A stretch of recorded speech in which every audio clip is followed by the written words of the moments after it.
অসুৰ ৰজা বলিৰ দান আৰু দৈত্যগুৰু শুক্ৰাচাৰ্য। বলি এজন দৈত্যৰ ৰজা আছিল। এওঁ দৈত্যৰাজ প্ৰহ্লাদৰ নাতি।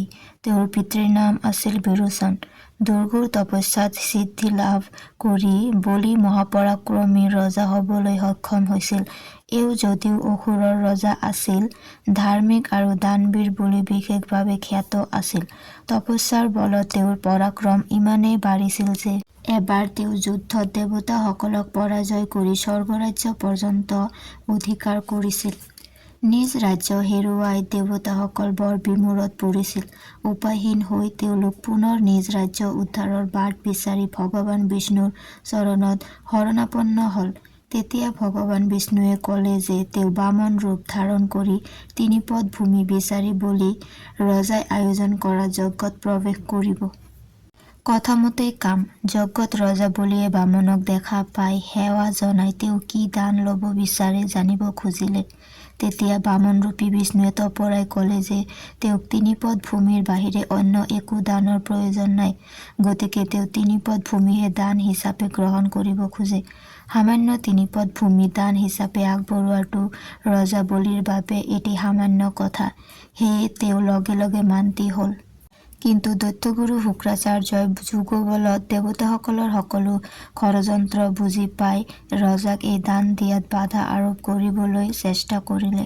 কিন্তু ৰজাই গুৰুৰ কথাত পতিয়ন নগৈ নিজ ইচ্ছামতে তিনিপদ ভূমি বামনক লবলৈ ক'লে।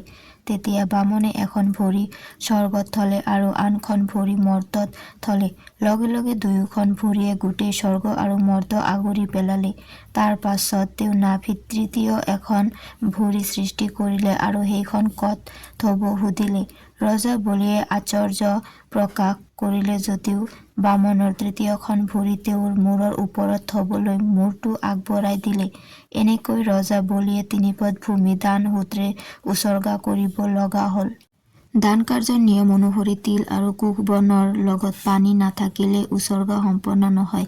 এই দান কাৰ্যত দেৱতাসকলৰ ছলনা দেখি দৈত্যগুৰু শুক্ৰাচাৰ্যই মনত বৰ দুখ পাইছিল। সেইবাবে তেওঁ পানীৰ পাত্ৰত নলীয়েদি পানী বাহিৰ হৈ আহিব নোৱাৰাকৈ ঢাকনি হৈ থাকিল।